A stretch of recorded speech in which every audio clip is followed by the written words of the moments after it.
네, 그러면은 이제 시간이 됐기 때문에 성막 강의부터 시작하도록 하겠습니다. 제가 기도하고 시작하겠습니다.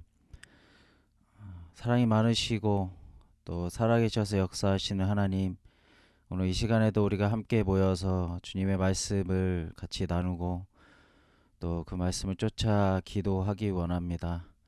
우리의 모임 가운데 주님 임재하여 주시고 또 우리가 기도할 때에 또 영으로 응답하시는 은혜를 허락하여 주시옵소서. 주님, 우리 공동체가 또 한 달을 특별히 떼어서 주님 앞에 기도하는 시간을 갖고 있습니다.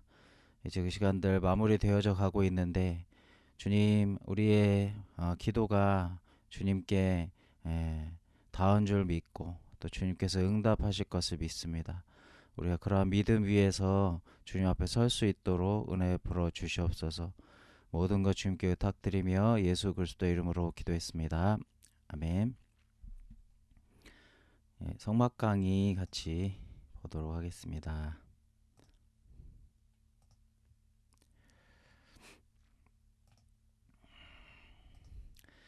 오늘은 번제단 관련해서 5대 제사에 대해서 같이 알아보도록 하겠습니다. 성막 건축의 대역사를 끝낸 후에 하나님께서는 그 성막을 특별한 만남의 장소로 여기셨고 이스라엘 백성들은 성막을 하나님께 제사 드리는 특별한 장소로 구별하여서 사용하였습니다. 그 중에 번제단에서 드려지는 5가지 제사의 절차와 의미를 잘 배워가지고 우리도 각자의 기도, 회개, 예배의 영적 여정 가운데 잘 적용해 나아가는 것이 필요할 것 같아요.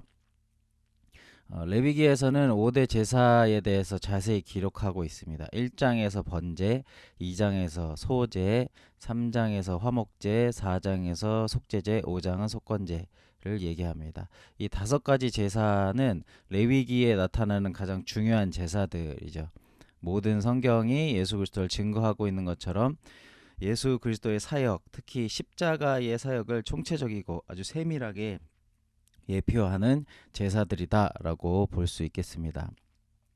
간단하게 표로 살펴보시면은 이렇게 번제, 소제, 화목제를 첫 파트로 좀 나눌 수 있고 속제제, 속건제를 두 번째 파트로 좀 나눌 수가 있는데 나누는 기준은 이 번제, 소제, 화목제 같은 경우에는 자원하여서 드리는 겁니다. 그런데 속제제나 속건제 같은 경우는 의무적으로 드려야 될 제사다라고 알고 계시면 될 것 같고요.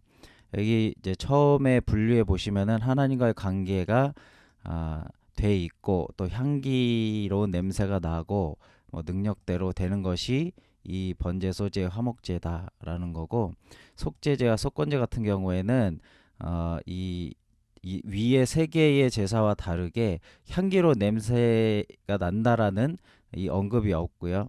그리고 이제 죄와 관련된 부분이기 때문에 하나님과의 관계에 있어서 이제 좋지 않은 상태다라고 이제 보면 되고 이 번제소제 화목제는 능력대로 드리는 건데 이 속제제 속건제 같은 경우에는 규정대로 드려야만 되는 것이었습니다. 번제의 특징은 뭐 뒤에 더 살펴보겠지만 가족을 제외한 재물 전체를 불살라서 드리는 거였습니다. 나머지 제사 중에는 그러지 않은 것들이 많이 있어요. 그래서 번제 같은 경우에는 전적인 헌신을 의미하는 것이 크다는 거고 소제 같은 경우에는 피가 없는 제사죠. 그래서 곡식으로 드리는 겁니다. 그래서 뭐 감사의 의미, 충성을 바치는 표 이렇게 좀 이해하면 되겠고요. 화목제 같은 경우에는 하나님과의 특별한 친교, 교제를 위한 거다라고 아시면 될 것 같고 드리는 동기에 따라서 감사, 서원, 자원 이런 방식으로 드리는 것이 화목제였었습니다.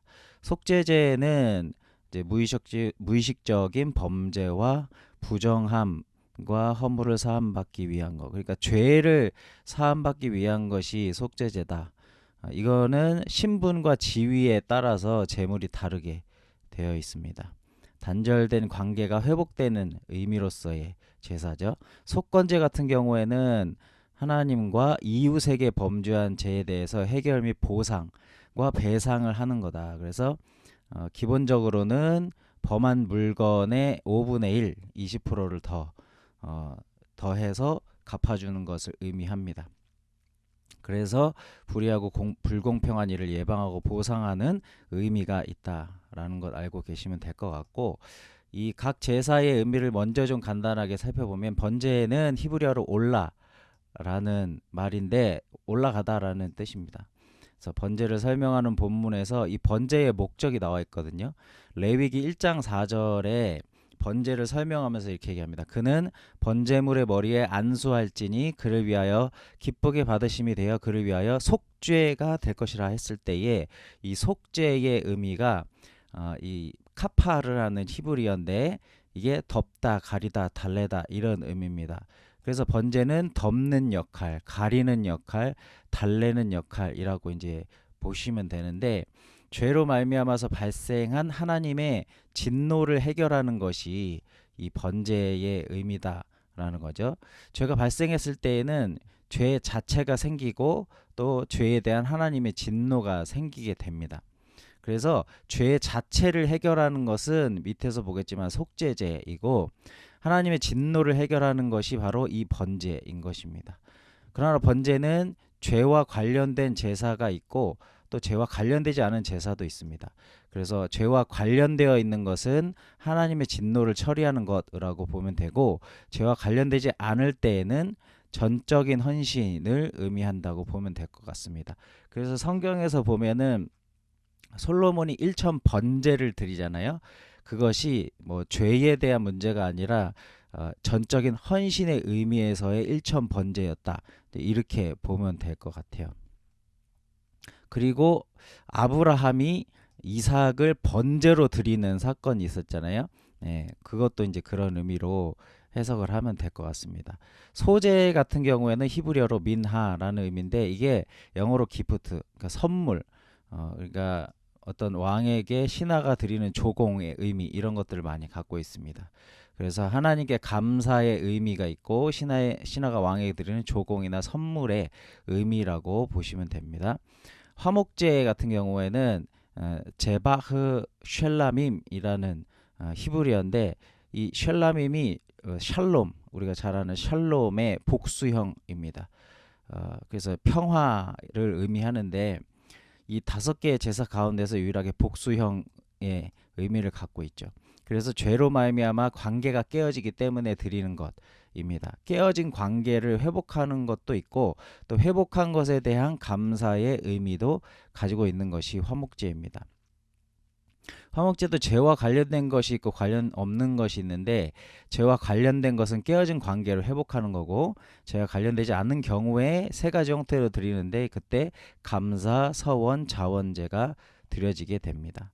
속죄제의 히브리어는 하타트, 이 의미가 죄라는 뜻이죠. 그래서 이 속죄제는 분명하게 이 죄를 해결하는 겁니다. 죄 자체를 해결하는 것이 목적이죠. 다른 제사는 아닌 경우들이 있습니다. 가장 많은 장에 가장 자세하게 설명하는 것이 이 속죄제입니다. 성경에서. 그리고 1년 동안 지은 모든 죄를 용서받게 하는 기능도 속죄제가 갖고 있죠. 그래서 대속죄일에 대제사장이 1년에 한 번씩 이제 제사를 드리면서 이스라엘 백성 전체의 죄에 대해서 알면서 혹은 모르면서 지은 죄에 대한 1년 동안 지은 죄들을 속하는 의미들을 가지고 있습니다. 그리고 죄로 말미암아 성막이 더러워졌을 때 그 성막을 정화하는 기능도 속죄제가 가지고 있죠. 마지막으로 속건제는 아샴이라는 히브리어인데 보상, 배상 이런 의미입니다.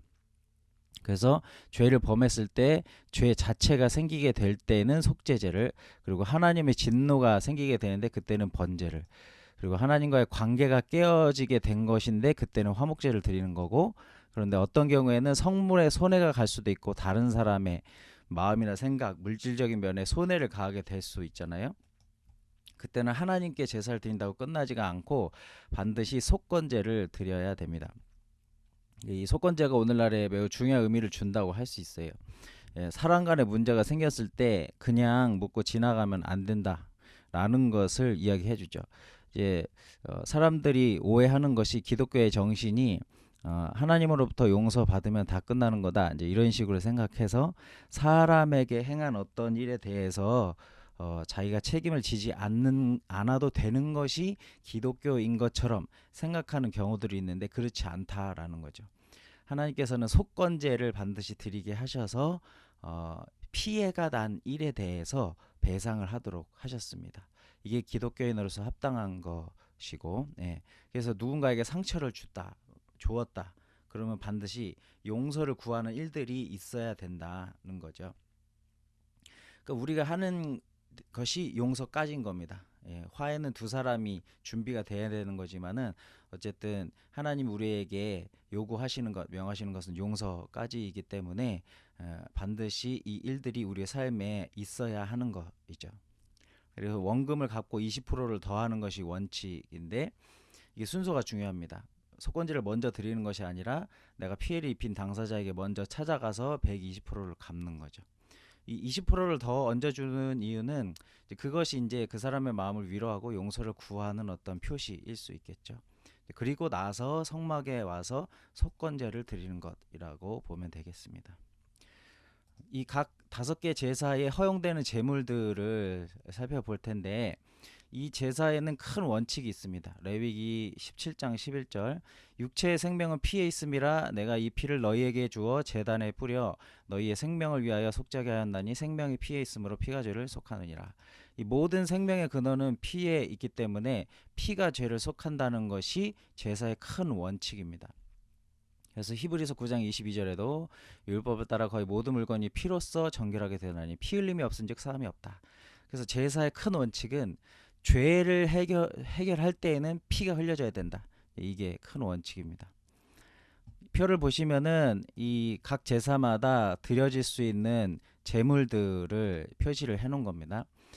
번제를 보면 소가 드려지고 또 양도 드려지고 염소도 드려지는데 이제 수컷으로 드리는 거고요. 그리고 이제 번제는 특별히 그 피를 흘린다, 그래서 죄를 속한다는 의미에서 드리는 건데 비둘기가 쬐기만 하잖아요. 그래서 비둘기 피도 죄를 속할 수 있나? 비둘기도 할 수 있다라는 거예요. 그래서 하나님께서 정도에 상관없이 죄를 용서하시겠다라는 어떤 뜻을 가지고 있는 거라고 보면 될 것 같고, 소제 같은 경우에는 이 동물의 제사가 아니라 곡식으로 드려지는 거죠. 이 소제를 드릴 때는 반드시 드릴 것이 있고 드리면 안 되는 것이 있고 또 드려도 되고 안 드려도 되는 것이 있습니다. 반드시 드릴 것은 고운 가루와 소금이고 절대로 드리면 안 되는 것은 누룩과 꿀입니다. 그리고 드려도 되고 안 드려도 되는 것은 기름과 유향인데 뭐 둘 다 기쁨을 상징한다고 합니다. 근데 이 기름과 유향도 민수기 5장에 보면은 의심의 소재 같은 경우에는 넣지 않는다 이렇게 얘기합니다. 이 자세한 뜻에 대해서는 뒤에 더 살펴볼게요. 그리고 화목제 같은 경우에는 이 소도 암수가 다 되고 양도 암수가 다 됩니다. 염소도 암수가 다 되죠. 예. 그런데 이제 비둘기도 안 되고 곡식도 안 됩니다. 예, 나머지 제사는 제사를 드리는 사람이 제물을 가져와서 제사장에 다 태웁니다. 그리고 남은 부분들은 100% 다 제사장이 가져가죠. 근데 화목제는 대부분 제사를 드리는 사람이 가져가는 것이 원칙입니다. 그렇기 때문에 화목제가 언제 드리냐? 사람들이 고기를 먹고 싶을 때 드린다는 거예요. 고기를 먹고 싶은데 이 이스라엘에는 개별적으로 도축을 하면 안 돼요. 개별적으로 생명을 이렇게 피를 흘리게 하는 일들을 하면 안 된다는 거예요. 그래서 고기를 먹고 싶으면 이제 제사를 드린다 이렇게 얘기하는 겁니다. 이 화목제를 드리는 원칙이 감사, 서원, 자원 이런 것들인데 무슨 일에 대한 감사를 하고 싶을 때 그리고 내가 어떤 하나님 앞에 어떤 것들을 서원할 때 그리고 자원하는 마음으로 뭐 말하자면 구제의 차원 이런 차원에서 이제 화목제를 드린다라는 겁니다. 근데 감사제는 그날 다 먹어야 된대요. 이 서원제는 다음 날까지 먹어도 된답니다. 3일째 남겨두면 죄가 된다 이렇게 얘기합니다. 근데 이 화목제는 반드시 이 감사 같은 경우는 그날 다 먹어야 하기 때문에 혼자서 예를 들어서 소 한 마리 잡았다 했을 때 하루에 다 먹어야 되는데 못 먹으면 안 되잖아요. 그래서 이 화목제 같은 경우에는 주변의 사람들과 다 같이 이 잡은 소를 먹을 수 있게 되는 거다 이렇게 얘기합니다. 그래서 만약에 감사제를 드리면서 소를 드렸는데 이제 혼자서 다 못 먹으니까 이제 만약에 사람이 없다 그러면은 큰일이 나는 거예요. 그래서 이 이웃 사람들을 다 불러가지고 화목제 드리는 날이 되면은 잔치가 일어나게 된다라는 겁니다. 근데 화목제는 비둘기는 안 되죠. 이제 어떤 사람이 화목제 드리러 간다 했는데 그 사람이 비둘기를 드렸어. 이거 나눠 먹기도 뭐 하잖아요. 예. 그리고 이제 속건제 같은 경우에는 오직 한 종류의 짐승으로만 드릴 수 있는데 그것이 수컷 양이었습니다. 속건제 같은 경우에는. 속죄제는 속건제와 반대로 다른 것과 함께 암컷 양으로만 드릴 수가 있었습니다.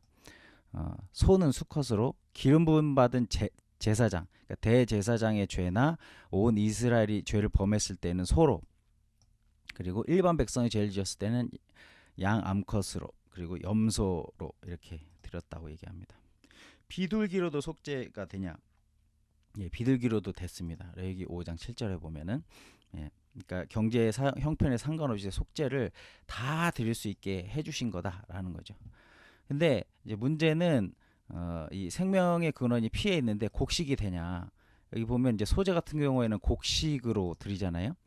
근데 이 속죄제를 곡식으로 드릴 수가 있느냐 했을 때에 레위기 5장 7절에 보면 만일 그의 힘이 어린 양을 바치는 데 미치지 못하면 그가 지은 죄를 속죄하기 위하여 산비둘기 2마리나 집비둘기 새끼 2마리를 여호와께 가져가되 하나는 속죄물 삼고 하나는 번제물 삼아 이렇게 해서 비둘기가 되는데 레위기 5장 11절 보면 만일 그의 손이 산비둘기 2마리나 집비둘기 2마리에도 미치지 못하면 그의 범죄로 말미암아 고운 가루 10분의 1 에바를 예물로 가져다가 속죄 제물로 드려야 된다 이렇게 얘기합니다. 그러니까 곡식으로도 죄 용서를 받을 수 있다는 거예요. 그러니까 이 부분이 사실은 하나님께서 세우신 대원칙을 깨시는 장면이죠. 피 흘림이 없은즉 사함이 없는 것인데 하나님께서 피 흘림이 없는 곡식으로도 속죄를 받을 수 있다라고 말씀하시는 부분입니다. 예.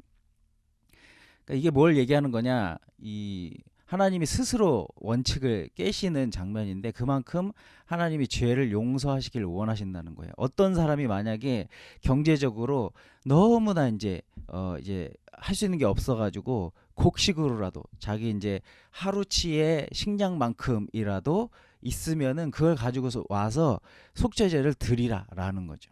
네. 그래서 하나님이 자신이 세운 원칙을 깨서라도 죄를 용서하시기 원하신다라는 이 마음이 여기 담겨 있다라는 거죠. 그래서 우리가 하나님 앞에 나가야 된다는 거예요. 나는 뭐 자격이 없어서 나는 뭐 할 수 없어서 이런 게 아니라 이제 하나님 앞에 나아가야 한다는 거예요. 그래서 죄는 후회하는 게 아니고 안타까워하는 게 아니고 결심하는 게 아니라 용서를 받아야 하는 것이기 때문에 하나님만이 우리의 죄를 용서하실 수 있다라는 이 믿음 안에서 하나님 앞으로 나아가야 한다라는 거죠. 요한일서 1장 9절에 만일 우리가 죄를 자백하면 그는 미쁘시고 의로우사 우리 죄를 사하시며 우리를 모든 불의에서 깨끗게 하실 것이요. 그리고 이사야서 1장 18절에 여호와께서 말씀하시되 오라 우리가 서로 변론하자 너희의 죄가 주홍 같을지라도 눈과 같이 이어질 것이요 진홍같이 붉을지라도 양털같이 희게 되리라. 이 원칙이 하나님께서 사람에게 요구하시는 것, 죄인에게 원하시는 것은 죄를 용서받기 위하여 하나님 앞으로 나아오라. 어찌됐든지 나아오라. 이 말씀을 하고 계신다는 겁니다. 예수님께서도 이 원칙을 깨셨던 장면들이 몇 번 있습니다. 율법을 어기신 장면이. 예를 들면 이제 제자들이 배고파가지고 안식일에 밀을 이렇게 긁어가지고 막 이렇게 손을 비벼서 이렇게 막 먹는 이 밀추수의 이 문제. 이게 확실히 사실은 율법을 어긴 게 맞거든요. 근데 예수님이 일부러 율법을 어기시는 겁니다. 근데 항상은 아니고 그때는 예외 없이 예수님이 이런 이 원칙을 깨시는 장면에는 예외 없이 사람들의 생명을 살리실 때라는 것이죠. 그래서 예수님 그런 말씀도 하시잖아요. 안식일에 너희가 구덩이에 빠진 자를 살리는 일을 하지 않겠냐 이런 말씀 하시잖아요. 그래서 생명이 규칙보다 중요하다 이렇게 얘기하는 겁니다.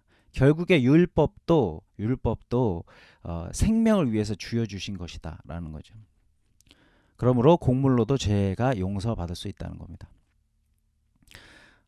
그 다음에 제사를 드리는 방법입니다. 위에 5가지는 제사를 드리는 목적에 따라서, 제사를 드리는 기능과 역할에 따라서 5가지로 되어 있는 거고, 그 제사를 드리는 방법이 4가지가 있습니다. 화제, 거제, 요제, 전제, 이건데, 화제는 불에 태우는 거죠. 그러니까 대부분 제사에서 불에 다 태우는 겁니다. 그러니까 대부분 화제로 드리는데, 이제 이 거제나 요제, 전제가 더해지는 경우들이 있는 겁니다. 그래서 거제는 들어 올리는 거죠. 네. 들어 올려서, 재물을 들어 올려서 드리는 거고, 요제는 흔드는 겁니다. 이렇게 양옆으로 흔드는 것. 그래서 대개 화목제와 같이 사람과 사람 사이의 평화를 가져올 때 요제를 드린다, 이렇게 얘기합니다. 그리고 전제는 기름을 붓는 건데요. 기름을 붓거나 알코올 성분 있는 뭐 포도주, 뭐 올리브 기름 이런 거 붓는 건데, 그 이유는 꺼져가는 제단의 불을 다시 살리기 위해서 하는 겁니다. 그러니까 재물을 태우다 보면은 이 불이 약해지고 이제 막 불이 꺼져가는 그런 순간이 찾아오게 되잖아요. 그럴 때 기름을 붓거나 포도주, 알코올 성분 있는 포도주를 부어가지고 남은 재물이 다 태워지도록 하는 방법이 이 전제다, 이렇게 얘기합니다. 이 전제라는 말이 신약에 보면 바울 사도가 몇 번 쓰거든요. 디모데후서 4장 6절에 보면 전제와 같이 내가 벌써 부어지고 나의 떠날 시간이 가까웠도다, 이렇게 얘기합니다. 그러니까 이 전제가 무슨 의미냐?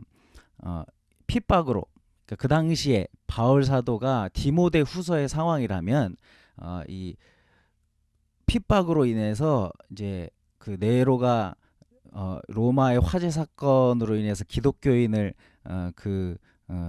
대상으로 삼아가지고 막 핍박이 엄청나게 심해지잖아요. 그래서 그때의 교회의 상이 엄청 어려지는 거예요. 예.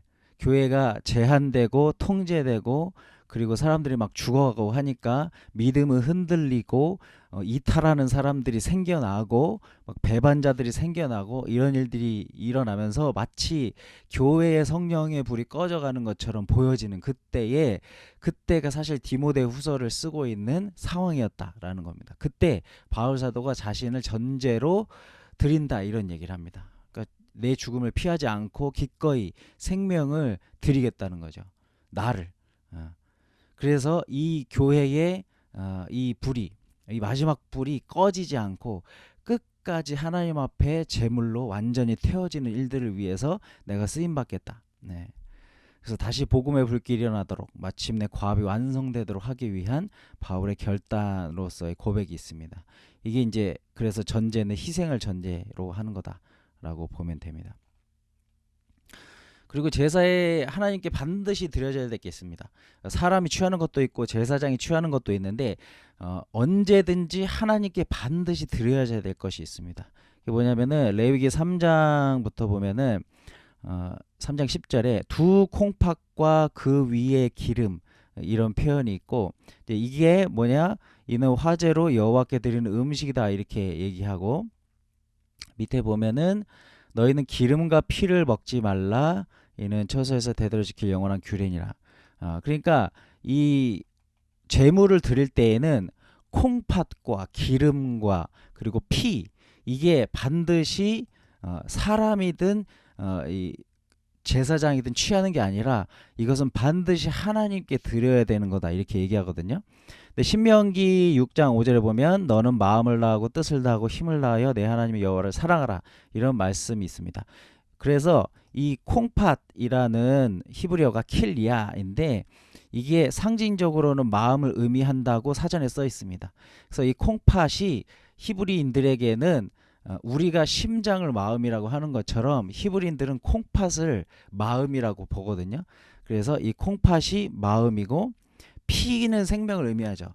그래서 이 뜻이라는 말이 히브리어로 네펫이 있는데 이게 호흡, 생명을 의미합니다. 그리고 이 기름이 헤레브라는 히브리어인데 그 의미 중에 하나가 가장 상등의 부분, 요런 의미가 있는데 이 힘이라는 히브리어도 메오드인데 이 단어의 의미 중에서도 최상급의 이런 의미가 있어요. 그래서 콩팥은 마음, 피는 뜻, 기름은 힘. 그래서 마음과 뜻과 이 생명과 이 힘은 오직 하나님께 다 드려져야 된다.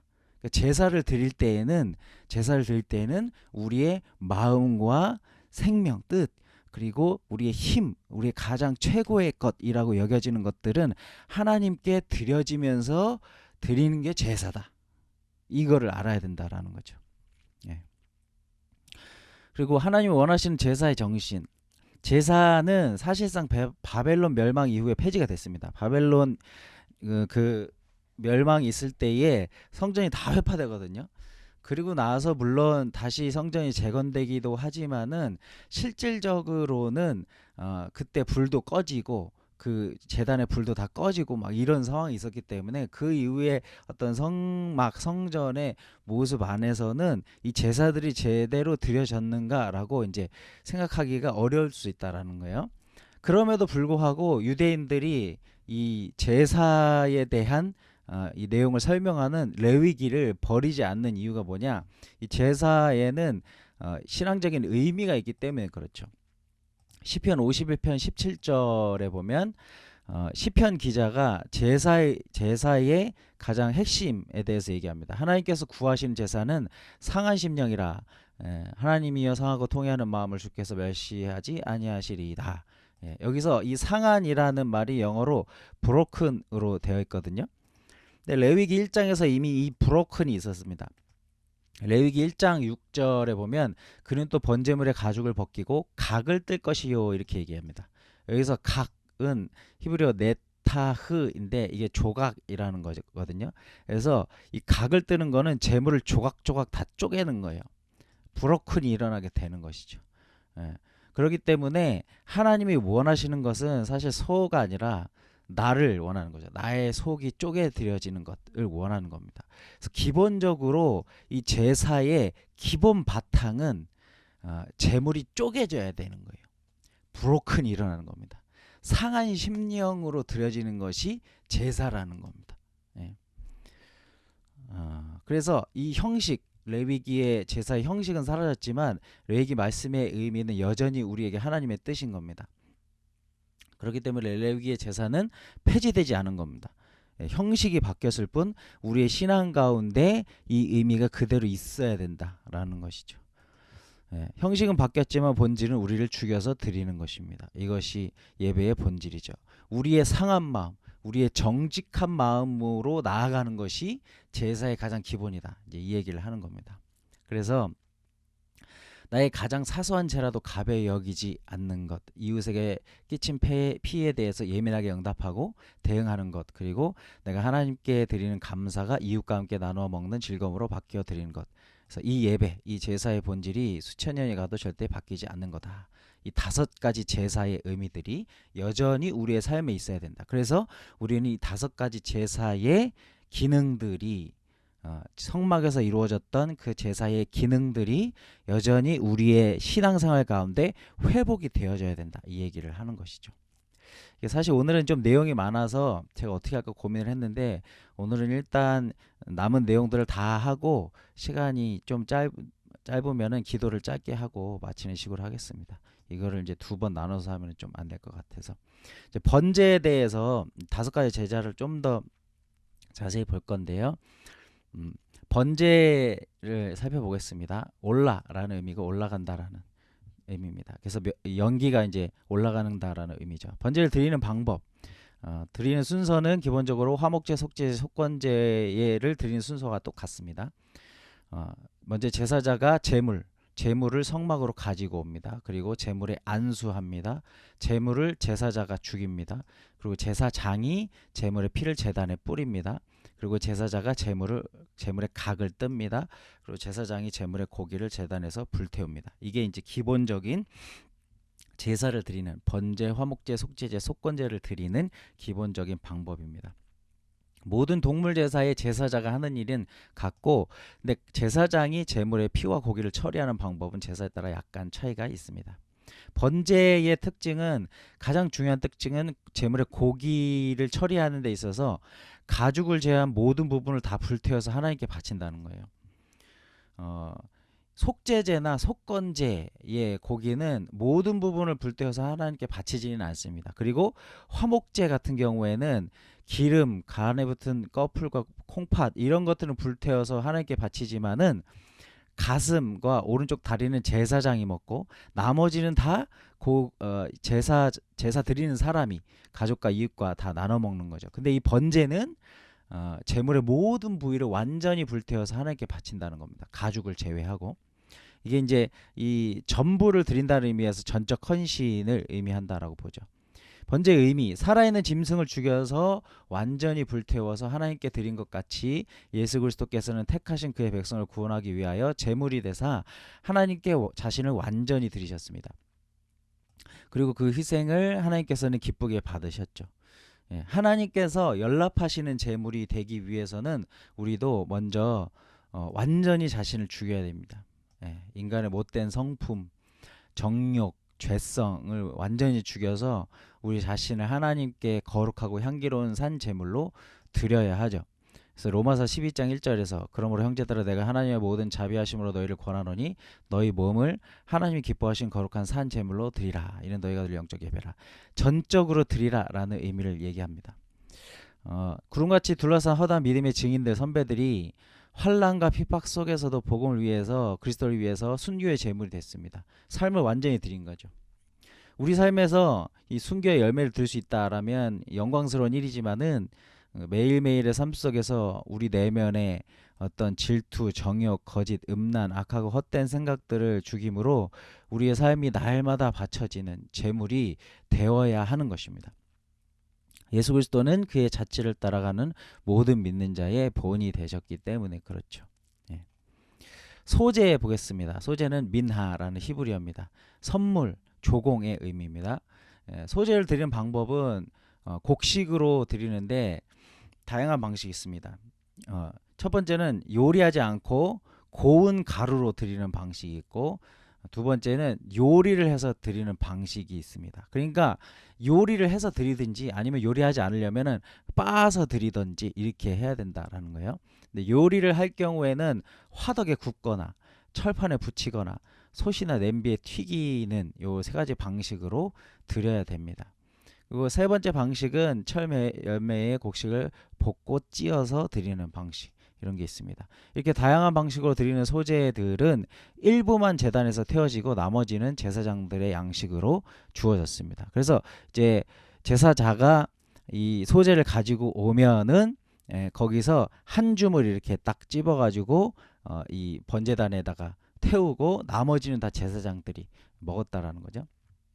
소제의 특징은 레위기에 나오는 5대 제사 중에 유일하게 곡식으로 드리는 제사죠. 이 소제는 넣어서는 안 되는 것이 있고 넣는 것이 있는데 넣어서는 안 되는 건 누룩과 꿀입니다. 누룩은 죄를 상징하죠.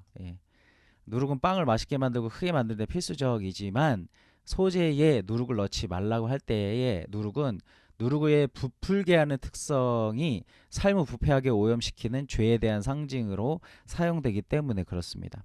그래서 구체적으로 누룩은 우리가 죄를 짓도록 만드는 잘못된 가르침과 사상을 의미합니다. 그래서 예수님이 당시 바리새인과 사두개인들의 잘못된 교훈을 누룩으로 비유하셨죠. 마태복음 16장 6에서 12절 보면 예수께서 이르시되 삼가 바리새인과 사두개인들의 누룩을 주의하라. 그리고 그제서야 제자들이 떡의 누룩이 아니요 바리새인과 사두개인의 교훈을 삼가라고 말씀하신 줄을 깨달으니라. 이 성도가 잘못된 교리나 가르침을 받아들이게 되면 부패하고 오염된 삶을 살 수밖에 없다는 거죠. 그리고 꿀은 세상에 대한 사랑, 세상이 추구하는 쾌락 등을 상징합니다. 꿀은 세상에서 가장 달콤한 음식을 대표하죠. 이 꿀이 달콤하고 좋은 것이지만 지나치게 많이 먹으면 오히려 건강을 해칠 수 있습니다. 잠언서 25장 27절에 꿀을 많이 먹는 것이 좋지 못하고 자기의 영예를 구하는 것이 헛되니 이 꿀을 많이 먹는 것과 자기의 영예를 구하는 것이 같다 이렇게 얘기하죠. 소제에 꿀을 넣지 말라고 한 것은 꿀의 달콤함을 상징적으로 사용해서 성도들이 세상에서 거룩한 삶을 살기 위해서는 세상적인 것들을 지나치게 사랑해서는 안 된다라는 것을 이야기해주고 있습니다. 그래서 하나님께 드리는 제사에는 세상적인 사랑 그리고 이 잘못된 교리와 가르침에 의하여서 부패된 삶 안에서 드리면 안 된다 이 얘기를 하는 거죠. 소재에 넣는 것은 기름, 유향, 소금입니다. 기름을 넣는데 이 기름은 소재를 만들 때 다양하게 사용됩니다. 곡물 위에 붓기도 하고 곡물과 섞기도 하고 곡물 위에 바르기도 하고 튀기기도 하는데 사용합니다. 기본적으로 이 기름은 성령님을 상징하죠. 그리고 성령님이 주시는 기쁨을 상징하기도 합니다. 그래서 소재에 기름을 넣으라는 것은 신자들이 거룩한 삶을 살기 위해서는 반드시 성령님이 필요하다라는 것을 얘기합니다. 거룩한 삶은 우리의 스스로의 힘과 열심으로 되는 게 아닙니다. 반드시 성령님의 도우심으로 가능하다. 그리고 소재에는 유향을 넣는데 유향나무에서 흠을 내면 진액이 나오고 그 진액을 받아서 가루로 말리면 유향이 됩니다. 이 유향을 태우면 하얀 연기와 함께 향기로운 냄새가 나요. 이 유향은 기도를 상징합니다. 성소에 있는 분향단에서, 성소 안에 있는 분향단에서 향을 피우는 것이 기도를 상징하거든요. 그래서 소재에 유향을 넣으라는 것도 성도들이 거룩한 삶을 살기 위해서는 반드시 기도가 필요함을 말해주고 있습니다. 그리고 세 번째, 소재에는 소금을 넣습니다. 소금은 부패를 방지하고 신선함을 유지하고 보존해 주죠. 그래서 소금은 약속을 지키는 것, 즉 언약을 상징합니다. 민수기 18장 19절에 이스라엘 자손이 여호와께 거제로 드리는 모든 성물은 내가 영구한 몫의 음식으로 너와 내 자녀에게 주노니 이는 여호와 앞에 너와 내 후손에게 영원한 소금 언약이라. 그러므로 소재에 소금을 넣으라는 것은 하나님의 언약에 대한 신실함, 즉 하나님의 말씀에 대한 믿음과 순종의 삶을 의미한다 볼 수 있습니다. 소재의 의미, 소재물의 고운 가루는 먼저 미리 익어서 추수할 때까지의 농부의 수고가 있어야 됩니다. 그리고 자연의 햇살, 바람, 물, 토양의 영양분, 비, 이슬 이런 것들이 담겨서 그렇게 자라고 익은 밀을 추수하여서 맷돌에 집어넣어서 껍질을 벗기고 알맹이를 떼뜨리고 부서뜨리고 빻는 과정을 수없이 거쳐야 이 고운 가루가 되는 겁니다. 고운 가루는 덩어리가 깨지고 빠지고 부서져서 된 것 같이 그리스도의 형상을 담기 위해서 의지적으로 십자가 앞에 나를 부인하고 권리를 포기하고 낮아지고 고난당하고 또 죄와 옛사람을 버리는 과정을 지나고 새 사람이 되는 여정을 나타내는 것이 이 고운 가루가 되는 것입니다. 인류의 죄를 대속하시기 위해서 십자가에서 육체를 찢으신 주님의 모습이 고운 가루를 예표합니다. 그리고 이 고운 가루를 하나님께 드릴 때에는 기름을 부었습니다. 기름 부음은 성령을 의미하는 거죠. 성령의 기름 부으심을 받으신 예수 그리스도를 나타냅니다. 그래서 예수님을 구주로 영접한 우리 성도들 개인도 성령이 충만한 생활을 해야 합니다. 날마다 번제단 앞에서 고운 가루가 되기를 고백하고 성령의 기름 부으심을 받아서 우리 삶 자체를 불에 태워서 하나님께 아름다운 향기로 드리는 그 삶을 살아야 됩니다. 우리의 사역을 통한 섬김으로 많은 사람들이 그리스도를 아는 냄새를 맡게 될 겁니다. 그래서 고운 가루에 기름을 부어서 태워드리는 이 소재는 하나님께 그리고 사람들에게 드리는 선물 같은 제사 이렇게 얘기합니다. 그리고 누룩과 꿀로 상징되는 죄, 부패함, 변질, 교만, 위선을 버리고 소재물로 드려지는 성도들의 삶에 하나님의 언약을 나타내는 하나님의 말씀을 첨가하여서 맛을 내는 사명을 감당을 해야 됩니다. 이 소재물은 우리 땅의 소산에서 드리는 것으로서 우리에게 주신 풍성한 것 중에 지극히 작은 일부분을 드리는 겁니다. 가져온 것에서 제사장이 한 줌만 해서 이렇게 태우잖아요. 그러므로 진정한 감사와 기쁨으로 드려야 됩니다. 화목제 보겠습니다. 이 화목제는 제바흐 셜라밈이라는 말입니다. 이 화목제를 드리는 방법은 기본적으로 번제와 같죠. 그리고 드리는 방식이 감사, 그리고 서원, 그리고 자원 이렇게 드립니다. 감사 같은 경우 질병에서 나음을 입거나 기타 어려움에서 벗어나게 된 것에 대한 감사를 드리거나 더 나아가 범사에 감사를 드릴 때 하나님께 교제가 풍성해집니다. 그래서 범사에 감사를 드린다. 앞에서 얘기했지만 이제 고기를 먹고 싶다거나 했을 때 감사를 표현하면서 이제 하는 거죠. 또 하나님께 약속한 것이 이루어졌을 때 드리는 화목제를 서원제라고 그러는데 살다 보면 우리가 하나님께 약속을 할 때가 있죠. 이 서원제란 하나님께 한 약속을 지키는 거죠. 지켜졌을 때에 그렇게 드립니다. 예를 들어서 자기의 자식을 하나님께 드린다라는, 그래서 이제 한나가 사무엘을 그렇게 드렸잖아요. 그래서 그렇게 다 드려진 것이 확정이 났을 때 드려진 것이 서원제입니다. 자원제는 하나님과의 교제의 절정이 하나님의 호의와 선하심에 대해 자발적으로 드리는 감사이거든요. 그래서 하나님께 의무적으로 순종하는 게 아니라 자원하는 마음으로 순종하고 자발적으로 하나님을 사랑하고 기뻐할 때 하나님과의 교제가 최고봉에 이른다. 예. 화목제의 특징은 제물의 고기를 처리하는 부분인데, 이 제물의 고기를 세 부분으로 나눕니다. 내장의 기름과 간과 껍질과 콩팥, 그리고 피는 제단에서 태우는데, 피는 이제 제단에 뿌리고, 이런 것들을 제단에서 태우는데, 이건 하나님께 바치는 부분이죠. 그리고 가슴과 오른쪽 뒷다리는 제사장에게, 그리고 나머지 고기는 제사자에게 주는 것입니다. 그래서 이 고기를 나누어 먹는 거고, 화목제는 제사자가 제물의 고기를 나누어 먹는 유일한 제사입니다. 이 화목제의 의미는 기본적으로 하나님과의 교제를 의미합니다. 화목제는 하나님의 백성이 하나님과 더불어, 그리고 다른 하나님 백성과 함께하는 공동 식사이고 잔치입니다. 공동 식사를 하면서 잔치를 벌인다는 것은 교제를 의미하죠. 그러므로 화목제는 하나님의 백성이 하나님과 더불어, 그리고 다른 하나님 백성과 함께 식사하며 교제하는 것을 의미합니다. 하나님께서는 인간의 죄를 속죄하시기 위해서 가축의 피를 흘리는 피뿌림의 제사를 알려주셨는데, 사실 이러한 동물의 피로는 인간의 죄를 덮을 뿐이고 완전히 씻어내지는 못합니다. 그래서 가장 이 효과가 높은 것은 대제사장이 1년에 한 번씩 속죄를 드릴 때 1년 정도의 죄가 덮어지는 정도였었죠. 근데 인간의 죄를 제거하기 위해서는 하나님께서는 전혀 죄가 없으신 예수 그리스도를 십자가에서 피 흘리게 하심으로 죄로 말미암아 가로막혔던 하나님과 인간 사이의 담을 허시고 화목의 길을 열어 주셨을 때입니다. 이 화목제에는 하나님, 제사장, 제물 드리는 자가 함께 참여하고 기쁨, 교제, 충만, 완전, 아름다움이 있는 것입니다. 그래서 화목제는 하나님과 화목을 위한 제사이고, 제사장과 화목을 위한 제사이고, 사람과 화목을 위한 제물로 드리는 제사다. 이제 이 앞에 세 개가 있고, 이 뒤에 두 제사는 이제 성격이 좀 다릅니다. 이제 번제, 소제, 화목제는 여호와께 향기로운 냄새인데, 속죄제, 속건제 같은 경우에는 속죄한 자 그들의 사함을 받으리라고 하는 것처럼 죄와 관련된 부분이죠.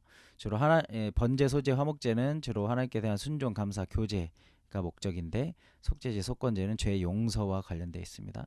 그리고 번제, 소제, 화목제는 자발적으로 드리는데, 속죄제, 속건제는 의무적인 제사다. 속죄제, 하타트, 죄라는 의미입니다. 죄를 처리하는 제사다라는 거죠. 드리는 방법은 번제하고 같습니다. 이 속죄제는 제물의 종류가 아니라 제사자를 중심으로 분류됩니다. 그래서 대제사장이 죄를 범했을 때 속죄 제물은 숫소, 온 회중이 죄를 범했을 때도 숫소, 족장이 죄를 범했을 때는 숫염소, 평민이 죄를 범했을 때는 암염소나 어린 양 암컷. 또 가난한 자는 산비둘기 2마리, 집비둘기 2마리. 이것도 안 되면 한 가족의 하루 식량에 해당되는 고운 가루 10분의 1 에바로 속죄를 드릴 수가 있었습니다. 속죄의 특징은 제물의 피를 처리하는 방식에 있습니다. 속죄제는 제사자의 신분에 따라서 제물의 피를 다르게 처리합니다. 대제사장이나 백성 전체가 죄를 범했을 때는 피를 먼저 성소의 휘장에 7번 뿌리고, 다음으로 성소의 향단 뿔에 바르고, 마지막으로 성막 뜰에 있는 번제단 밑에 쏟습니다. 그리고 족장과 평민이 죄를 속죄할 때에는 피를 성막 뜰에 있는 번제단 밑에만 붓습니다. 이렇게 속죄 제물의 피를 처리하는 방식에 따라 속죄 제물의 고기 처리도 달라집니다. 대제사장이나 백성 전체가 죄를 범했을 때 고기를 제사장이 먹을 수가 없습니다. 진영 바깥 재 버리는 곳인 정결한 곳에 불태워야 합니다. 그러니까 특히 이 속죄제에서 대제사장이나 백성 전체가 죄를 범했을 때에는 태우는 장소가 다르다라는 거예요. 그런데 족장과 평민이 죄를 속죄하는 제물의 고기는 성소에서 먹을 수 있습니다. 이렇게 고기를 다르게 처리하는 것은 속죄 제물의 피 처리와 관계에 있습니다. 그래서 의미를 살펴보면 이 죄는 죄를 지은 사람을 오염을 시킵니다. 그래서 죄는 죄를 지은 사람이 활동하는 모든 것을 오염시키죠. 그래서 성막의 뜰까지만 들어올 수 있는 족장이나 일반 백성의 죄는 족장이나 일반 백성 자신을 오염시킬 뿐 아니라 이들이 활동하는 성막 뜰까지 오염시키게 되는 거죠. 대제사장이 지은 죄는 자신을 오염시킬 뿐 아니라 대제사장이 활동하는 성소까지 오염을 시키기 때문에 이 피 뿌리는 방식이나 고기를 처리하는 방식이 다른 거죠. 그래서 신분에 따라 죄가 오염시키는 범위와 영향력이 다르다라는 것을 알 수가 있습니다. 그래서 이는 죄가 미치는 대표 원리를 잘 보여주죠. 속죄 제물의 영향도 마찬가지입니다. 그래서 대제사장의 속죄 제물로 바친 제물의 피는 대제사장이 대표하는 공동체 전체의 죄를 속죄하는 것이기 때문에 지성소의 속죄소에 뿌리는 피, 그래서 이스라엘 백성 전체의 죄를 1년에 동안 속죄하는 이런 역할들을 합니다. 그래서 속죄 제사의 이런 특징은 인류의 대표 아담이 지은 죄가 아담이 대표하는 아담 후손 전체를 죄인으로 만들고, 또 다른 인류의 대표 예수님이 속죄 제물이 되어서 흘리신 피는 예수님이 대표하는 예수님을 믿는 신자 전체를 속죄한다라는 것을 상징적으로 보여주는 거다 할 수 있습니다. 이 속죄제가 죄의 오염을 씻어준다는 의미를 분명하게 전달하기 위해서 속죄제는 제물의 피를 독특하게 처리하는데, 번제나 화목 제물의 피는 제사장이 번제단에 뿌립니다. 그런데 속죄 제물의 피는 죄를 지은 사람의 신분에 따라 피를 뿌린 장소가 다르죠. 이 속죄 제사의 피를 다른 제사와 달리 독특하게 처리하는 것은 속죄 제사가 죄를 씻어주는 기능을 한다는 것을 분명하게 보여주기 위함입니다. 그리고 번제나 소제나 화목제를 설명할 때는 죄를 고백한다는 말이 없습니다. 근데 속죄제를 설명할 때는 속죄제를 드리는 사람이 먼저 죄를 깨달아야 하고, 그리고 죄를 구체적으로 고백을 해야 됩니다. 죄에 대한 깨달음과 죄에 대한 고백을 강조하는 것도 모두 속죄제가 가진 죄에 대한 용서, 죄 씻음의 강조를 두고 있는 것이라고 볼 수 있죠. 이 세상에서 우리 죄를 씻어줄 수 있는 것은 오직 예수님의 피밖에 없습니다. 그래서 속죄제는 그리스도의 죽음이 우리 죄를 씻어준다는 것을 예표하는 제사입니다. 즉 그리스도는 우리의 속죄 제물이 되십니다. 예수님의 십자가 죽음으로 흘리신 피가 바로 우리의 죄를 씻어주는 속죄 제물의 피죠. 또 제사장이 1년에 한 번씩 속죄일에 백성 전체를 위한 속죄 제사를 드림으로 백성 전체의 죄가 1년치 용서를 받았습니다. 그러나 예수님은 영원히 단번에 우리를 대신해서 속죄 제물이 되어 주심으로 예수님을 믿는 모든 사람의 죄를 영원히 씻어 주셨습니다. 그래서 예수님이 우리의 속죄 제물이 되신다는 것을 말하는 신약 성경의 구절들은 이 밑에 있습니다. 나중에 한번 읽어보시면 될 것 같아요. 그래서 예수님이 성도를 위한 영단번에 드려진 속죄 제물이 되시기 때문에 성도의 모든 죄는 이미 예수님의 피로 용서되었음을 믿어야 합니다. 그러나 죄 씻음을 받은 성도 속에도 여전히 죄의 세력이 남아있죠. 그래서 이 세상을 살아가는 동안 죄의 세력에 일시적으로 굴복하여 죄를 지을 수 있습니다. 따라서 성도는 매일 짓는 죄에 대해서 하나님께 고백을 해야 됩니다. 그리고 예수님의 피로 우리 죄가 씻김을 받았음을 다시금 삶에 적용해야 되죠. 사도 요한은 속죄제를 우리 삶에 적용하는 것을 이렇게 얘기합니다. 요한일서 1장 9절에 만일 우리가 죄를 자백하면 그는 미쁘시고 의로우사 우리 죄를 사하시며 우리를 모든 불의에서 깨끗하게 하실 것이요. 그리고 히브리서 13장 13절은 속죄 제물을 성도에게 다른 방식으로 적용하는 내용이 나옵니다. 그런즉 우리도 그의 치욕을 짊어지고 영문 밖으로 나아가자. 이 대제사장과 공동체가 죄를 지었을 때 속죄 제물로 바쳐진 제물 고기는 진영 밖으로 태웠습니다. 밖에서. 히브리서 기자는 속죄 제물이 진영 밖에서 태워지는 것을 성도가 그리스도를 위해 십자가를 지는 것으로 비유합니다.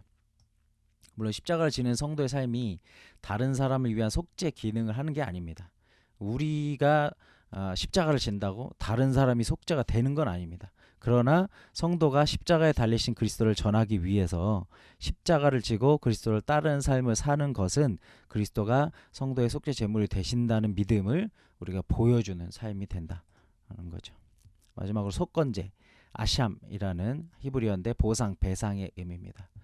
이 속건제 드리는 방법은 속죄제의 경우하고 같습니다. 이 속건제는 하나님께 피해를 입힌 때와 사람에게 피해를 입힌 때에 드리셨습니다.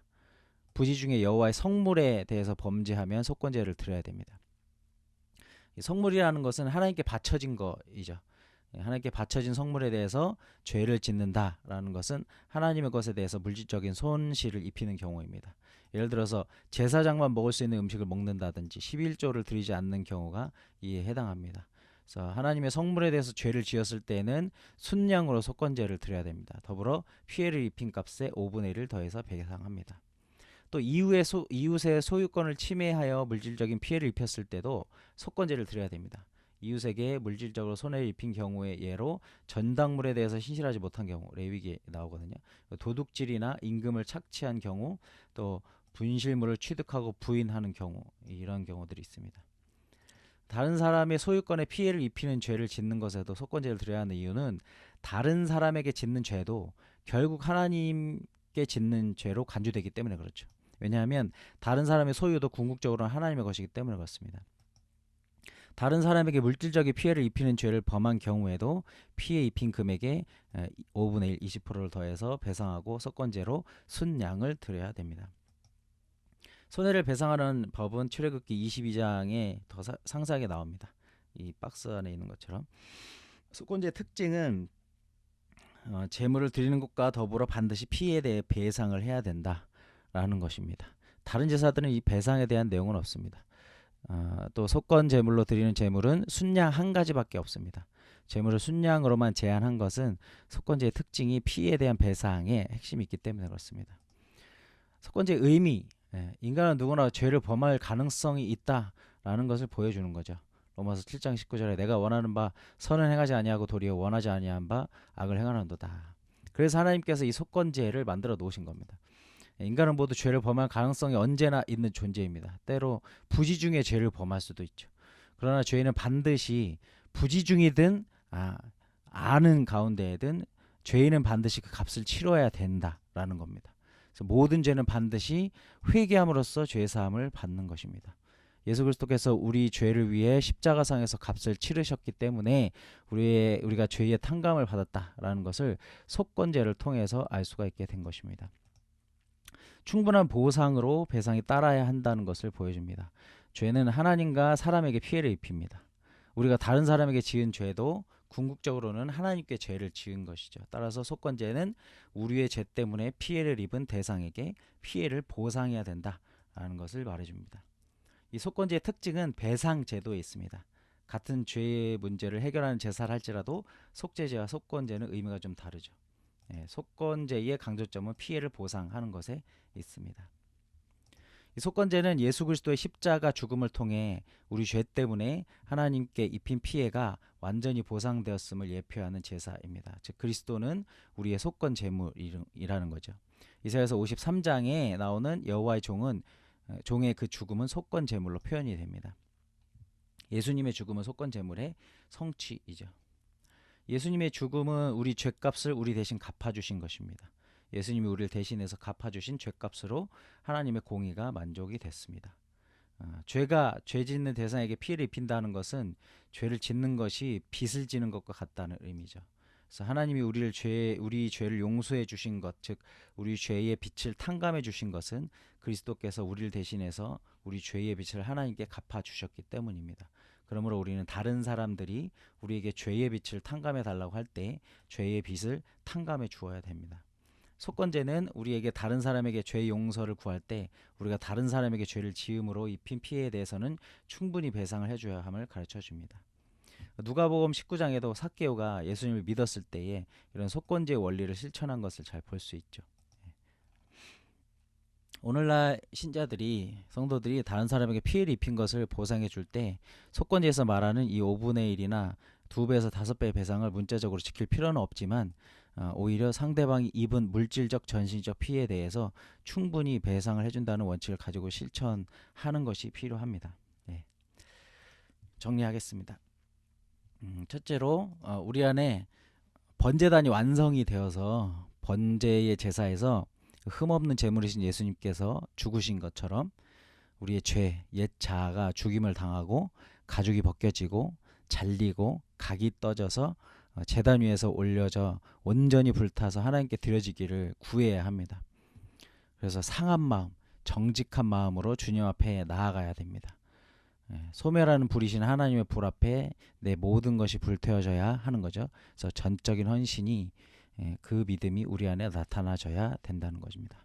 두 번째로 소재의 제사처럼 주님을 따라가는 삶의 여정 가운데 곱게 부서지고 빠져서 인격과 말과 행동과 삶과 사역의 모든 영역에서 고운 가루가 되어져야 됩니다. 이 가루에 성령의 기름이 부어지고 불꽃처럼 타오르는 제물로 받으심이 되게 해서 하나님께 온전히 드려지는 삶이 되는 것이 필요합니다. 세 번째로 우리의 영원한 화목제물이 되셔서 하나님과 죄인인 우리를 십자가에서 화목하게 하신 예수님의 보혈의 공로를 힘입어 하나님께 더욱 힘을 얻어서 나아가야 합니다. 살아계신 하나님과의 화목이 날마다 이루어지고 대제사장이신 예수님과의 화평이 더 솟아나고 사람들 사이에서 화평케 하는 자로 삶을 살아야 합니다. 그리고 날마다 감사, 자원, 서원을 드리는 이 제사들이 기쁨으로 우리 삶 가운데 드려져야 하는 것이죠. 네 번째로 이 세상을 살아가는 동안 죄의 세력에 굴복하여서 죄를 지을 수 있기 때문에 이 번제단의 속죄제가 회복되어서 매일 짓는 죄에 대해서 하나님께 고백하고 씻김 받는 그런 일들이 필요합니다. 그리고 예수님의 피로 우리의 죄가 씻김 받았음을 삶에 적용해야 되는 것이 필요합니다. 요한 1서 1장 9절의 말씀처럼, 그리고 히브리서 기자가 속죄 제물이 진영 밖에서 태워지는 것을 성도가 그리스도를 위해 십자가를 지는 것을 비유한 것처럼 그리스도가 성도의 속죄 제물이 되신다는 믿음을 보여주기 위해서 성도가 십자가에 달리신 그리스도를 전하는 십자가를 지고 그리스도를 따르는 삶을 살아야 합니다. 그리고 마지막으로 부지 중에라도 여호와의 성물을 더럽히거나 주님의 계명을 어긴 죄에 대해서 번제단 앞에서 날마다 매순간 속건제가 드려지게 해야 합니다. 또한 입으로 시인하고 자백하고 손해를 끼친 이웃에게 배상하는 속건제의 제사가 우리의 삶의 예배가 되어야 합니다. 그래서 이 5가지의 제사의 의미들이, 이 기능들이 우리 신앙 가운데에서 온전하게 자리 잡히고 회복이 되게 된다면 무엇보다도 이 번제단이 회복됨으로 인하여서 하나님과의 만남이 회복되게 된다라는 겁니다. 그러니까 다시 얘기하면 하나님과의 만남, 하나님과의 교제가 회복되기 위해서는 이 5가지 제사가 드려졌었던 죄의 문제를 해결하는 것과 그 외에 5가지 제사가 의미하였었던 바들이 우리 가운데 해결이 돼야 하나님과의 만남, 하나님과의 교제, 이런 것들이 가능해진다라는 것이고, 한 번 더 강조하자면 이 제사의 가장 기본은 이 5가지 제사, 소제를 제외하고라도 이 5가지 제사의 가장 기본은 상한 심령, 각이 떠져서 제물이 완전히 각이 떠지고 부서져서 정직한 마음으로, 상한 마음으로 드려지는 제사여야만 하나님과의 온전한 만남, 불이 내리는 하나님의 만나주시는 역사, 이런 것들이 이루어지게 된다라는 것을 좀 기억하시면 좋을 것 같습니다. 네, 오늘 시간이 좀 많이 지났는데 찬양 한번 하고 기도 한두 가지만 하고 마치면 좋겠습니다.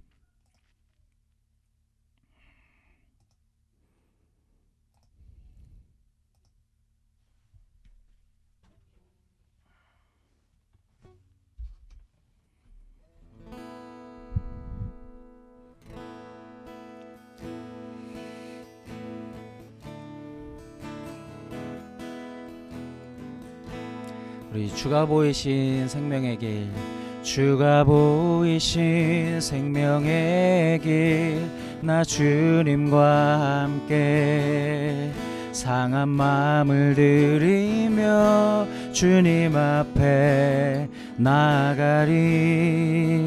나의 의로움이 되신 주, 그 이름 예수, 나의 길이 되신 이름 예수.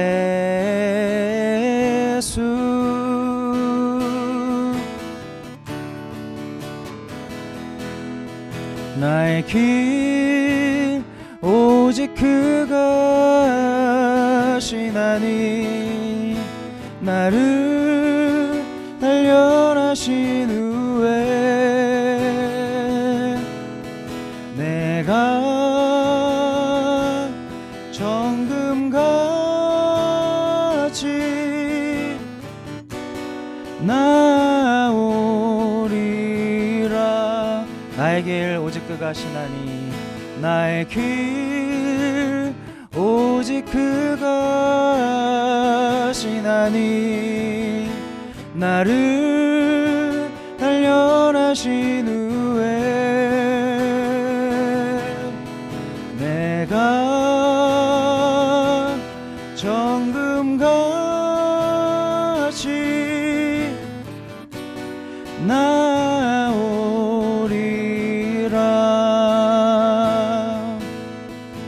우리 이 시간 우리가 주님 앞에 정금같이 나아오기 위하여서 기도하기 원하는데, 오늘 성막의 말씀을 같이 나눴던 것처럼 주님, 우리 안에 번제단에서 드려졌었던, 번제단이 완성되어서 번제단에서 드려졌었던 이 5가지 제사의 의미들이 우리의 삶 가운데 회복되게 하여 주시옵소서. 번제로 우리의 삶이 전적으로 드려지는 그 헌신의 삶이 회복되게 하시고, 또 소제로 우리의 인격과 말과 행동과 삶의 모든 영역에서 빠지고 부서져서 주님이 원하시는 모습으로 온전히 드려질 수 있도록, 또한 화목제물이 되신 주님의 그 은혜를 우리가 기억하고 날마다 주님과의 화목, 또 사람들과의 화목을 추구하고, 그리하여서 그것으로 인하여 감사와 자원과 서원의 제사들이 날마다 드려질 수 있도록, 또 우리가 날마다 무너지는 이 죄의 세력에 대해서 속죄 제사로 하나님 앞에 나아가 상한 심령, 정직한 심령으로 우리의 죄가 주님 앞에 고백되어졌을 때에 씻기시는 주님의 역사가 우리 삶 가운데 있어지므로 우리의 삶이 날마다 거룩하여지는 역사가 있어지도록, 그리고 마지막으로 우리 삶에 혹여나 용서치 않은 일들, 혹여나 우리가 피해 입힌 일들에 대하여 우리가 묵과하고 있었거나 덮어두고 있었던 일이 있었다면, 주님, 우리가 그들과 먼저 화해하고 그들과 먼저 용서하고 또 용서를 구하는 일들을 주님 앞에 행함으로 말미암아 주님과의 관계, 이 죄에 묶여있는 주님과의 관계가 풀어지는 역사가 우리의 삶 가운데 있어지도록, 이 5가지 제사가 우리의 삶에 회복됨으로 인하여 참으로 우리가 주님과의 온전한 만남 가운데 나아갈 수 있는 그 길이 열려질 수 있도록 주의 역사하여 달라고 구하며 같이 한번 기도하도록 하겠습니다. 기도하겠습니다. 아버지 하나님, 주님, 이 시간 주님 앞에 간구함으로 나아갑니다. 오 아버지 하나님, 우리가 주님을 만나고 주님과의 영광의 교제 가운데로 들어가게 하시기 위하여 죄인이 우리 가운데 주신 성막의 방식인 이 번제단을 우리 가운데 주시면 감사드립니다. 오 아버지 하나님, 주님, 우리가 세상과 주님을 저울질하면서 나의 것을 하나님께 온전히 드리기를 아버지 하나님 거부하였었던 우리의 삶이 있었다면, 주님, 우리 안에 번제가 회복되게 하셔서 지금 우리 안에 있는 모든 아버지 내 자아와 나의 욕심과 또 나의 계획과 나의 뜻을 쫓아서 행하였던 것들이 다 부서지고, 온전히 마음과 뜻과 생명과 힘을 다하여 주님 앞에 드려지며 우리의 전 삶이 주님께 드리는, 우리의 모든 것이 주님 앞에 태워지는 그러한 아버지 하나님, 우리의 삶의 온전한 헌신이 다시 회복되게 하여 주시옵소서. 그래야서 주님, 우리가 다시 한번 우리의 삶을, 우리의 부어주신, 우리에게 허락하신 사명의 삶을 살아감에 부족함이 없을 수 있도록 주여 역사하시고 함께 하시고 인도하여 주시옵소서. 주님 또한 우리가 우리 안에 소제의 제사가 회복되게 하셔서 주님, 우리의 인격이 또 우리의 아버지 하나님 행동이, 우리의 말이 주님 참으로 아버지 곱게 빠지게 하소서. 주님께서 우리를 어떠한 고통과 어떠한 환난과 어떠한 어려움과 또 사람 사이의 어떤 문제들을 통하여 우리를 꽈으시고 우리를 부수시고 우리를 깨트시는 그 과정에 있을 때에 우리가 뒤로 물러서지 아니하고 이것이 우리를 깎으시고 우리로 소재의 제물로 삼으시기 원하시는 하나님의 뜻인 줄로 알고 아버지 기쁨으로 감사로 그렇게 주님 앞에 드려지는 삶에 대하여 우리가 자원하는 마음으로 나아갈 수 있도록 주님 도우시고 인도하시고 역사하여 주시옵소서. 주님, 우리가 그렇게 성화의 삶을 살기 위하여 날마다 거룩하여지는 삶을 살기 위하여 주님, 나의 것들을 아버지 하나님 주장하고 또 내 삶에 버리고 싶지 않은 것들을 붙잡고서 있지 아니하고 버려지게 하시고 부서지게 하시고 깨어지게 하시는 주님의 은혜를 우리가 바라볼 수 있도록 주 역사하시고 함께 하시고 인도하여 주시옵소서. 주님, 화목제물 되신 주님을 감사합니다.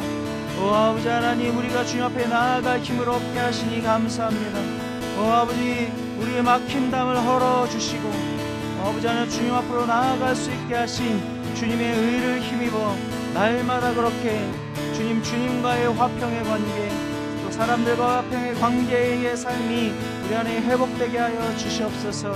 그래서 우리의 삶의 고백이 우리의 예배의 고백이 감사의 예배요 또 자원하는 마음으로 드리는 예배요 또 우리의 모든 것을 주님 앞에 서원으로 드리는 그러한 예배들이 기쁨으로 드려질 수 있도록 주의 역사하시고 함께 하시고 인도하여 주시옵소서. 주님, 무엇보다 우리 가운데 속죄자가 회복되게 하여 주시옵소서. 주님, 우리가 날마다 짓는 죄에 넘어지고 있습니다. 주님 번제단의 능력은 번제단 풀의 능력은 아버지 하나님 죄를 이기고 주님 죄인을 변화시키는 죄인을 의인되게 하는 구원의 능력인 줄로 믿습니다.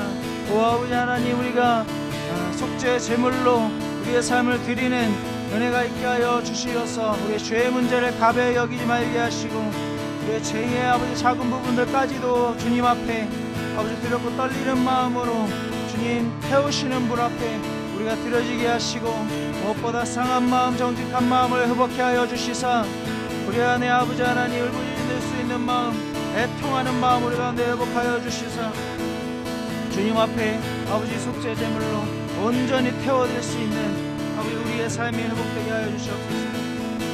주님 또한 우리의 삶을 살펴주시고 우리의 내면을 살펴주시고 우리의 과거를 살펴주셔서 우리가 사람들과의 관계 가운데에서 또 하나님 앞에서 우리가 속건제물로 드려야 될 것들이 있다면 아버지 하나님 깨닫게 하셔서 주님 먼저 아버지 화합하게 하시고 먼저 용서를 구하게 하시고 아버지 하나님 먼저 용서하는 일들이 있게 하여 주셔서 주님 마땅히 우리가 보상해야 될 것과 마땅히 우리가 용서를 구해야 될 것 마땅히 우리가 배상해야 될 것에 대하여 행하고 그렇게 주님 앞으로 나올 수 있는 은혜가 있게 하여 주시옵소서.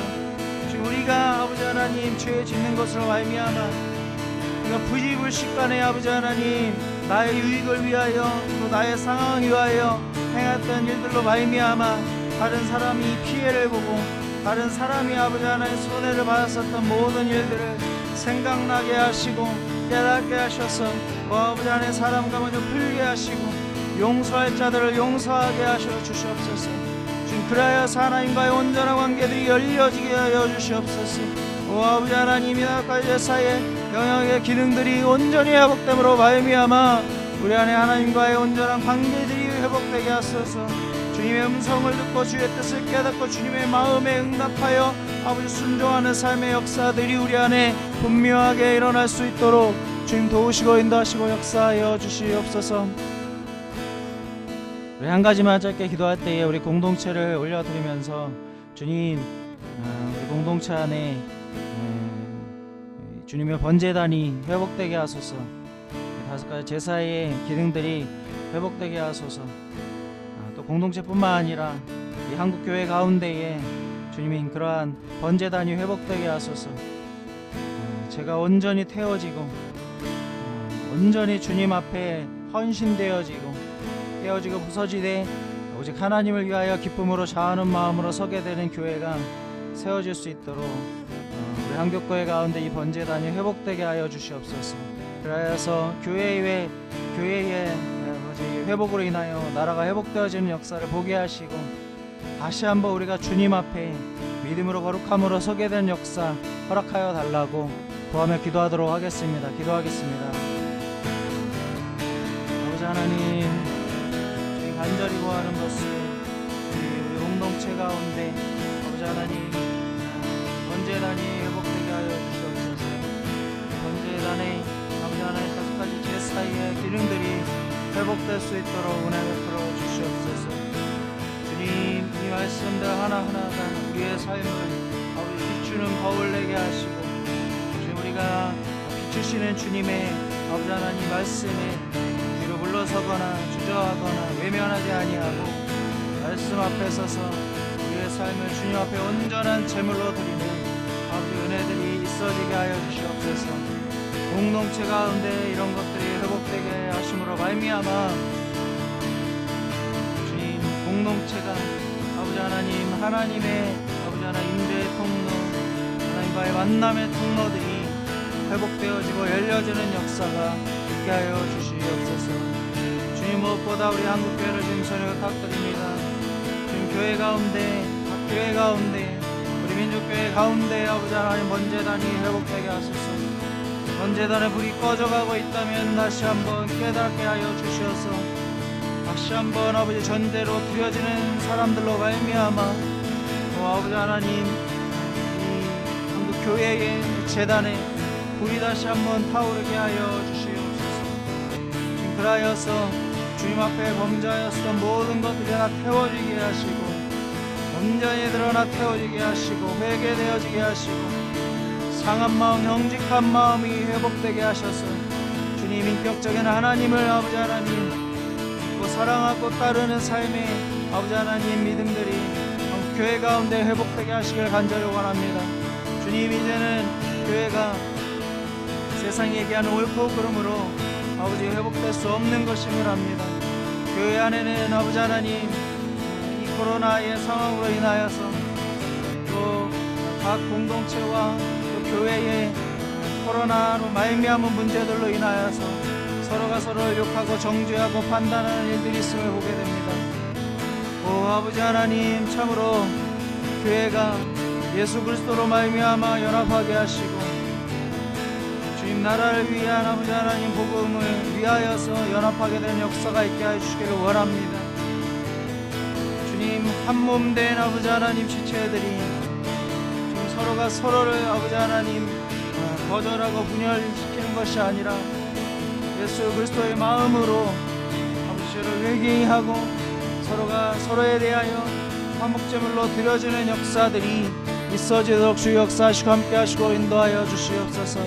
지금 그하여서 깨어지고 부서진 이 한국과 이 대한민국 가운데에 상처받고 아버지 하나님 낭망하여진 이 한국 사회가 다시 한번 교회로 말미암아 교회에게 임하신 하나님의 통치로 말미암아 이 나라가 통치되어지고 이 나라가 다스림 받게 되는 역사가 다시 회복될 수 있도록 은혜 베풀어 주시옵소서. 가여서 마지막 때에 주님 한국 이 땅을 통하여서 대한민국 통하여서 주님 마지막 때에 하나님 나라를 이루는 아버지 통로로 쓰임 받게 되는 역사가 있어지도록 주님 도우시고 인도하시고 역사하여 주시옵소서. 역행하신 주님의 이름을 찬양합니다. 주님 영광 받으소서, 높임 받으소서. 감사하며 예수 그리스도의 이름으로 기도했습니다. 아버지 하나님 감사합니다. 주님 말씀하여 주신 대로 이 말씀이 우리 심령을 비추는 거울 되게 하시고 말씀이 우리를 비추실 때에 우리가 주저하거나 뒤로 물러서거나 외면치 아니하고 나에게 하시는 말씀으로 알고 그 말씀을 아버지 하나님 우리 심령에 새겨서 우리의 삶에서 적용하게 하시고 우리의 삶에서 꺾어지게 하시고 우리의 삶에서 부서지게 하셔서 주님 말씀대로 되어지는 삶이 우리 가운데 회복되게 하시고 무엇보다 각 사람의 심령 가운데 주님 번제단이 회복되게 하시고 또 5가지의 제사의 기능들이 회복되게 하셔서 주님을 만나는 통로가 열려지고 주님과의 온전한 교제가 다시 회복되어지는 은혜, 인격적이신 하나님을 사랑함으로 기뻐함으로 감사함으로 따르며 순종하는 은혜가 다시 우리의 삶에 회복될 수 있도록 축복하시고 은혜 베풀어 주시옵소서. 주님, 무엇보다 한국교회 가운데 이 번제단의 회복이 필요합니다. 꺼져가는 불이 다시 한번 타오르게 하소서. 그하여서 각 교회 가운데 태워져야 될 죄들이 태워지게 하시고 회복되어야 될 이 제사의 기능들이 회복되게 하셔서 예수를 위한 교회, 예수의 몸된 교회가 다시 회복되게 하여 주시옵소서. 지금 그러므로 말미암아 이 마지막 때에 세상의 상황은 어려워지고 더욱더 거칠어질지라도 이 땅을 통치할 분이 사람이 아니라 오직 하나님이신 것을 교회가 깨어 일어나 세상에게 비추고 나타내는 그 은혜가 있어지게 하여 주시옵소서. 그래서 나라가 살게 하시고 민족이 살게 하시고 열방이 살게 되는 역사가 있어지도록 주님 축복하시고 인도하여 주시옵소서. 그렇게 행하시 주님의 이름을 찬양하고 감사하며 예수 그리스도의 이름으로 기도했습니다. 아멘.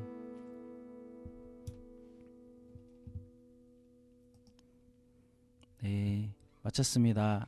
내일은 연합 예배 있습니다. 네, 기억하셔서 준비해야 될 것들 잘 준비할 수 있으면 좋겠습니다. 마치겠습니다.